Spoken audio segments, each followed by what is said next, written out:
Today we're plunging into some really fascinating source material on a topic that, well, frankly causes a lot of confusion. Type 1.5 diabetes, it's also known as LADA, that's latent autoimmune diabetes in adults. Yeah, and it's a really crucial area, because it often gets caught right in the middle. Right. People might get diagnosed with type 2 diabetes, especially later in life, but their situation, it just feels different somehow. Maybe it doesn't respond quite the way type 2 typically does. And as the sources we're looking at today show, there are pretty distinct reasons for that, particularly when you look at it from a broader, more holistic perspective. Exactly. So we're going to take these sources. They cover everything from symptoms and the conventional view to deeper dives into potential root causes and holistic wellness strategy. Yeah, quite a range. And we'll extract the key insights. Our mission here is to help you understand what type 1.5 actually is, why this distinction really matters, and what avenues you might explore based on this info. Especially maybe if you're someone who's got that type 2 diagnosis but has this nagging feeling something isn't quite adding up. Precisely. Okay, let's get into it. So let's start right at the beginning. According to the sources, what is LADA, or type 1.5 diabetes? Okay, so fundamentally it's described as an autoimmune condition. Now that's a really key difference straight away. Right, autoimmune. Yeah. Unlike type 2 diabetes, which is mostly about the body becoming resistant to the insulin it is making, LADA involves your own immune system. It mistakenly attacks the cells in your pancreas that produce insulin. The beta cells. The beta cells, exactly. And this is where the confusion often starts, isn't it? Because it doesn't usually pop up suddenly in childhood like classic type 1. Precisely. That latent part of the name, LADA, is important. It generally develops in adults. Okay. And this autoimmune attack happens much more slowly, more gradually than in classic type 1. Yeah. And this slower progression in adults is the main reason it gets misdiagnosed so often as type 2 diabetes initially. It kind of looks like adult onset diabetes on the surface, But underneath. but the engine driving it, the actual mechanism, is totally different. It's autoimmune. So it's like the body is slowly, methodically dismantling its own insulin factory because the immune system is attacking the workers, those beta cells. That's actually a pretty good way to put it. Yeah. Over time, that insulin production ability just declines. Right. And the sources are clear that many, probably most people with LADA do eventually need insulin therapy similar to type 1. Okay. It's that underlying autoimmune cause that really sets it apart from how you'd typically approach type 2 diabetes management. Got it. So if it's slow onset in adults, what about the symptoms? Are they very different at the start? That seems key to the confusion. Well, they aren't dramatically different, and that's exactly the problem. Diagnostically speaking, they tend to creep up gradually, over months, sometimes even years. But eventually you start seeing symptoms that, they mirror classic diabetes signs. Like the classic being really thirsty, needing to go to the bathroom all the time. Yes, absolutely. Excessive thirst, frequent urination, those are common. Also, unexplained weight loss. Oh, interesting, because that isn't always a feature of early type 2, right? Not always, no. So that can be a clue. Also fatigue, just feeling wiped out, and that really frustrating brain fog people talk about. Increased hunger, too, sometimes, and maybe blurry vision. Right. Increased hunger, blurred vision, definitely. And things like getting infections more often, or cuts and scrapes just taking forever to heal. The sources also bring up mood swings, feeling more irritable than usual. Okay, so if you're an adult and these things start happening slowly, you can see how a doctor might think type 2 first. Exactly. And then maybe start treatment with oral medications without necessarily checking for those specific autoimmune markers. That's precisely where things can go sideways. Oral meds for type 2 are mostly designed to improve insulin sensitivity or maybe push the pancreas to pump out more insulin. Right. But look, if the core problem is your immune system destroying the very cells that make insulin, well, those medications aren't getting at the root cause, are they? No, makes sense. And meanwhile, that autoimmune attack just keeps going. Okay, so that really sets the stage. LADA, autoimmune, gradual in adults, looks like type 2 initially, but fundamentally isn't. Got it. Now, this is where the sources we looked at get really interesting because they move beyond just the diagnosis part. We start exploring potential root causes from a more holistic viewpoint. Yeah, this is fascinating stuff. So conventional medicine points to the autoimmune reaction, the attack on the pancreas. Which is happening, clearly. Right. But the holistic view kind of asks the next question. Why? Why is the immune system doing that? What are the potential triggers making it go haywire? And the sources, they list quite a few possibilities. It doesn't sound like one single thing usually, but maybe an interplay. That seems to be the idea. First, they talk about just a general autoimmune imbalance, the immune system getting confused, basically, and attacking healthy tissue, attacking self. Yeah. And then they dive into what might trigger that confusion. Things like, say, chronic viral infections that maybe never fully resolved, or something called leaky gut syndrome. Okay, leaky gut, we hear that term a lot. Can you break down what the sources mean by that, simply? Sure. Think of your gut lining like a really, really fine mesh filter. It's supposed to let only fully digested nutrients pass through into your bloodstream. Right, the good stuff. Exactly. Leaky gut, or technically increased intestinal permeability, is like that fine mesh developing tiny microscopic holes or gaps. So things that shouldn't get through, maybe undigested food particles, toxins, bits of bacteria, they can slip into the bloodstream. And the immune system sees them. Precisely.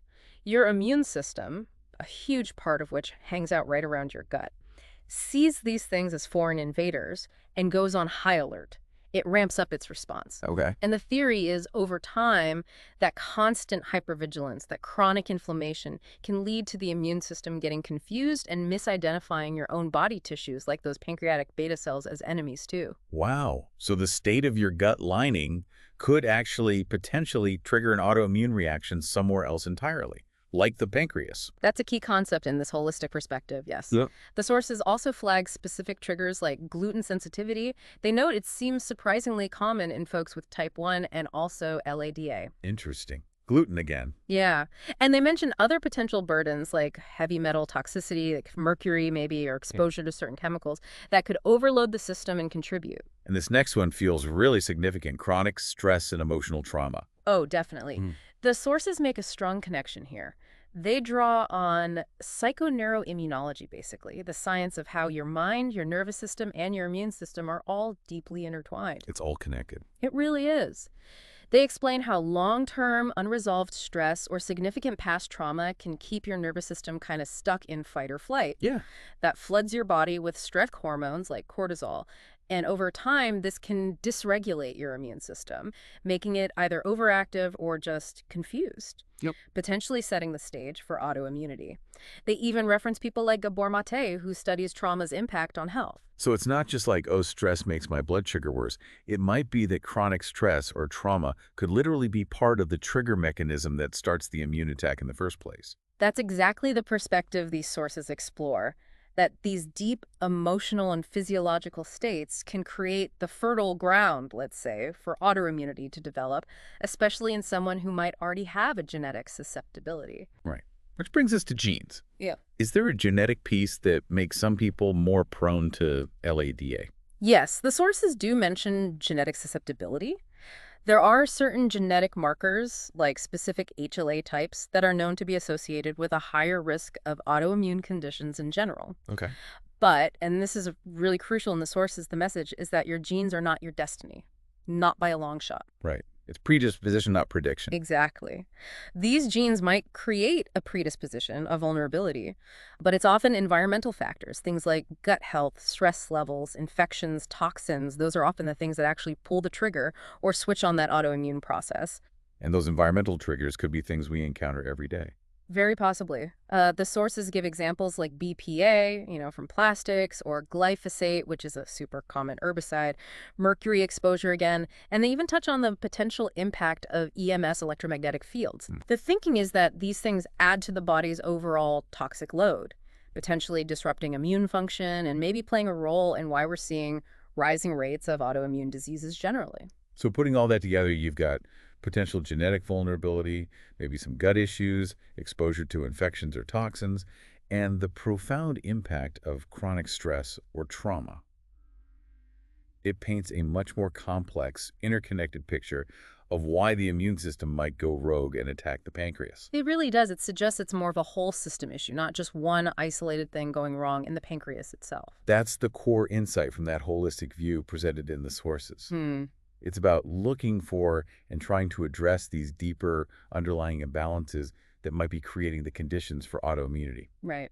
Identifying the terrain, so to speak. And logically, based on that understanding of potential root causes, The sources then shift gears to explore holistic healing strategies. And they frame this quite realistically, I thought. They say these aren't necessarily miracle cures, but their approach is aimed at maybe slowing down the progression, building resilience, supporting overall wellness. While fully acknowledging that conventional medical treatment, including insulin, might still be necessary, maybe even eventually unavoidable for many. Yeah, it's about working alongside, complementing medical care by trying to support the body's own healing abilities. Exactly. And nutrition is, unsurprisingly, a massive focus. Right. For any kind of diabetes, low glycemic eating is pretty standard advice. But the sources really emphasize it here too, cutting out the refined sugars, the white flour, processed high-carb stuff. Absolutely. Focusing instead on tons of non-starchy vegetables, good quality protein, healthy fats. Standard good advice, but maybe even more critical here. Perhaps. And given that autoimmune piece we keep coming back to, focusing on anti-inflammatory foods is key. Ah, okay. What kind of things? They specifically call out incorporating things like turmeric, ginger, garlic, lots of leafy greens, making sure you get enough omega-3 fatty acids from fish or flax, chia seeds. Good fats. Yes, and including fermented foods to support that crucial gut health. And also just thinking about how you structure meals combining fiber, fat, and protein together to help blunt blood sugar spikes. That makes sense. Now, interestingly, they specifically highlight exploring a gluten-free diet. They do. They mention anecdotal reports, but also some observations that LADA patients sometimes see improvements in their autoimmune symptoms when they remove gluten. It circles right back to that potential gut connection, doesn't it? It really does. And they even bring up exploring more traditional foods, things like fermented raw dairy, if tolerated, kefir, bone broths, suggesting these can be particularly nourishing for the gut lining and immune regulation, kind of drawing on older dietary wisdom. Okay. The sources also touch on some stricter low-carb approaches, right? Like keto or even carnivore diets. Yes, they mention those. They note that for some individuals, these very low-carb diets can lead to dramatic blood sugar stability. But they're controversial. They are, and the sources acknowledge that. They emphasize these approaches require really careful medical monitoring, especially if you're on medication like insulin. But they include them as part of the spectrum of dietary strategies people explore. It really shows there isn't just one answer. It's about finding what works for you. Absolutely. It underscores that nutrition needs to be highly personalized, ideally figured out with some professional guidance. Okay, moving beyond food. What about herbs and supplements? Do the sources get into those? Oh, yes. They list quite a few natural compounds that are thought to support both blood sugar management and potentially help balance the immune system. Like what? Berberine gets a prominent mention. It's a plant compound. And the sources note it's sometimes even compared to metformin, the common diabetes drug, in terms of its potential effects. How so? In its ability to help improve insulin sensitivity and lower blood sugar levels, apparently. Interesting. So a natural compound with actions potentially similar to a conventional drug, according to these sources. That's how it's presented, yeah. Oh. Then there are minerals like magnesium and chromium. They're flagged as being really vital for proper glucose metabolism. Okay. Alpha-lipoic acid, or ALA, is also listed. It's an antioxidant. And they mention its potential role in protecting nerve damage being a diabetes complication and reducing oxidative stress generally. And what about more traditional herbs, things used for blood sugar historically? Yep, they cover those too. Things like bitter melon, Gymnema sylvestre, fenugreek herbs with a long history of use in traditional medicine for supporting blood sugar regulation. Right. And importantly, given that stress connection we talked about earlier, Ah, yes, the stress and trauma link. they include adaptogens, herbs like ashwagandha and holy basil. These are herbs thought to help your body adapt to stress, help balance stress hormones like cortisol, and generally support immune health. So it ties back nicely to that whole mind-body stress-immune system connection. That makes a lot of sense. Okay, circling back again to the gut, since it came up so strongly as a potential root cause, what specific strategies do the sources suggest for actively healing the gut? This is presented as a really critical piece. They talk about specific gut healing protocols. Okay. That involves things like introducing beneficial bacteria probiotics, either from supplements or, maybe better, from naturally fermented foods like sauerkraut, kimchi, kefir. Repopulating the good guys. Exactly. And using things like bone broth and collagen peptides. These provide the building blocks, amino acids like glycine, proline, that can help repair the actual lining of the gut, potentially reducing that leakiness and inflammation. So literally giving your gut wall the raw materials it needs to patch up those holes we talked about. That's the idea. And another key strategy mentioned is using an elimination diet. How does that work? You temporarily remove common inflammatory foods or potential allergens, the usual suspects like gluten, dairy, soy, corn, maybe eggs, for a period of time. Okay. Cut them all out. Yeah, let the system calm down. Then you strategically, carefully reintroduce them one by one. To see what triggers a reaction. Exactly. It helps you pinpoint your personal food sensitivities that might be driving inflammation or immune reactivity without you even realizing it. Very personalized approach. What about detoxification? If environmental toxins might be a trigger, how do the sources suggest helping the body clear them out? Good question. They don't suggest anything extreme, more about supporting the body's natural built-in detoxification pathways. Like what? Simple foundational things first, like making sure you're really well hydrated daily, preferably with good quality, mineral-rich water. Water is essential for flushing things out. Makes sense. Regular sweating is another one, whether that's through exercise, using a sauna, or even just taking hot Epsom salt baths. Sweating is a major way the body eliminates certain toxins through the skin. Okay. And also supporting your liver, which is, the body's main detox organ. Using gentle liver-supportive herbs like milk thistle, dandelion root, burdock root, things known to help liver function. Got it. Supporting the natural systems. And then back to that connection between stress, trauma, and autoimmunity, which seemed really emphasized. What kind of healing methods do the sources mention for that piece? Yeah, this felt like a really significant part of the holistic approach described. They strongly emphasize stress reduction and nervous system regulation. What kind of practices? Things many of us have heard of but maybe don't prioritize, like consistent breathwork practices, meditation, prayer, anything that helps calm the nervous system down, shift out of that chronic stress response, and lower those elevated cortisol levels. The calming practices. Exactly. They also mention nature exposure, just spending time outdoors and grounding or earthing. Grounding, like walking barefoot. Yeah, making direct physical contact with the earth. They acknowledge this area is maybe more anecdotal or emerging in terms of hard science, but suggest it's promising for potentially reducing inflammation and helping to balance the nervous system.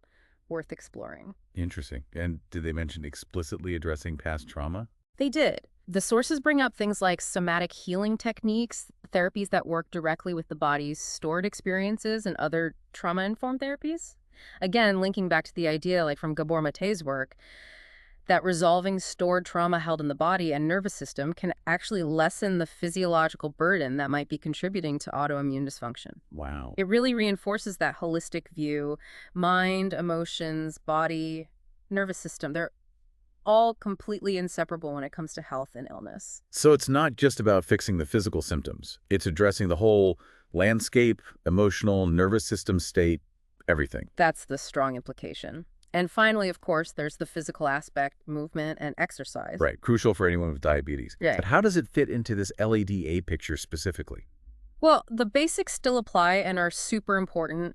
Daily walking, incorporating some strength training, these are highlighted because they significantly increase insulin sensitivity in your muscle cells.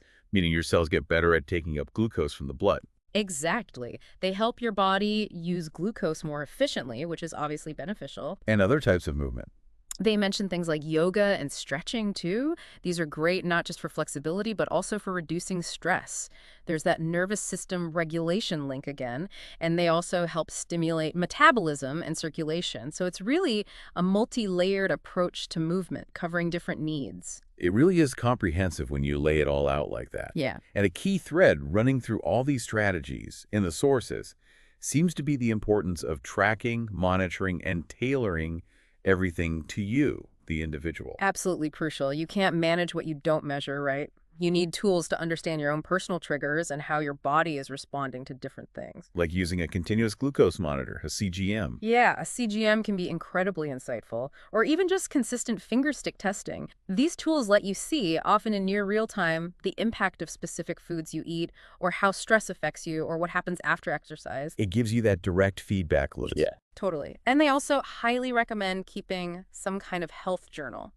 What would you track in that? Simple things. what you ate, maybe your mood, how much you moved, your sleep quality, stress levels, and then noting down your glucose readings alongside that. So you can start connecting the dots. Exactly. Over time, you start seeing patterns. Oh, when I eat that, my sugar does this. Or, wow, after that stressful meeting, look what happened. It empowers you to identify what works best for your unique body and biochemistry. It's about becoming your own health detective, really. I like that. And the sources wrap up with this really empowering message, too, something like, you are the healer you've been waiting for. Yeah, it really circles back to you, the listener, being your own greatest advocate, especially if your health journey, maybe involving a LADA diagnosis or suspicion, hasn't fit neatly into the standard medical boxes. It reinforces that just gaining this deeper understanding we've been talking about is a huge, vital first step. And it emphasizes that while these holistic approaches, used alongside conventional care, don't promise some kind of simple cure. Right, no magic bullets. Yeah, the sources present a really compelling case that they can potentially help slow down that autoimmune progression, maybe reduce the need for medications over time, or the dosage, and fundamentally help restore a sense of vitality by supporting the body's own innate healing intelligence. It's about shifting the focus, perhaps, looking beyond just the blood sugar numbers to the overall health and balance of your entire system, immune system, gut, nervous system, everything. Okay, so summing up this deep dive then, type 1.5 diabetes, or LADA, is a distinct autoimmune condition. Yeah. It's frequently mistaken for type 2 in adults because it tends to progress more slowly than classic type 1. Right.